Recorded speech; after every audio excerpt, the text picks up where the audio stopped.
South আফ্রিকার কাছে 4 উইকেটের হার এবং নারী টি-20 বিশ্বকাপ থেকে বিদায় নিল বাংলাদেশ। টস জিতে প্রথমে ব্যাটিংয়ে নেমে টাইগার্সরা 20 ওভারে 5 উইকেটে মাত্র 117 রান তোলেন। জবাবে রান তাড়া করতে নেমে 4 বল হাতে রেখে 6 উইকেটে জয় তুলে নেন পটিয়ারা। এই হারের মাধ্যমে 5 ম্যাচে 4 পয়েন্ট নিয়ে টেবিলে চতুর্থ স্থান থেকে নিগার সুলতান ও জয়িতির দল এবারের বিশ্বকাপ অভিযান শেষ করল। শুরুটা একেবারেই ভালো ছিল না। ইনিংসের প্রথম বলে গন্ডেল ডাক মেরে বিদায় নেন ওপেনার জোবাইরা ফেরদৌসি।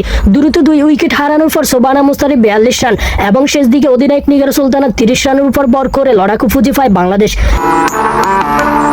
কিন্তু 117 রানের এই ছোট টার্গেট নিয়ে সাউথ আফ্রিকাকে আটকানো সম্ভব ছিল না। টাইগার্স বোলারদের দারুণ লড়াই করলেও শেষ রক্ষা হয়নি। তবে এই টুর্নামেন্টে পাকিস্তান ও নেদারল্যান্ডসের বিপক্ষে জয় কিন্তু আমাদের নারী দলেরই বড় প্রাপ্তি। বিশ্বকাপ থেকে বাদ পড়া ক্রিকেট প্রেমীদের জন্য রয়েছে একটি বড় সুখবর। আপনারা অনেকে জানতে চাচ্ছেন বাংলাদেশ কি পরবর্তী বিশ্বকাপ সরাসরি খেলতে পারবেন? উত্তর হচ্ছেন হ্যাঁ, বাংলাদেশ 2028 টি-20 বিশ্বকাপ সরাসরি খেলবেন।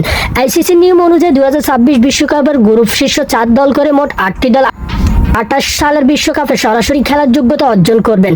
বাংলাদেশ গ্রুপ এ থেকে চতুর্থ স্থান নিশ্চিত করায় কোনো বাছাই পর্ব ছাড়া 2028 বিশ্বকাপে জায়গা করে নিয়েছেন। 2028 সালের এই টুর্নামেন্টটি অনুষ্ঠিত হবে পাকিস্তানে। যেহেতু বাংলাদেশ এবার সরাসরি খেলার টিকিট পেয়ে গেছে, তাই বাছাই পর্বের কোনো বাড়তি চাপ তাদের মাথায় থাকছে না। তবে সেমিফাইনালে যেতে না পারার যে আক্ষেপ, তা বলে এখন থেকে পরবর্তী বিশ্বকাপের জন্য শক্তিশালী দল গঠনের পরিকল্পনা করতে হবে টাইগার্সদের।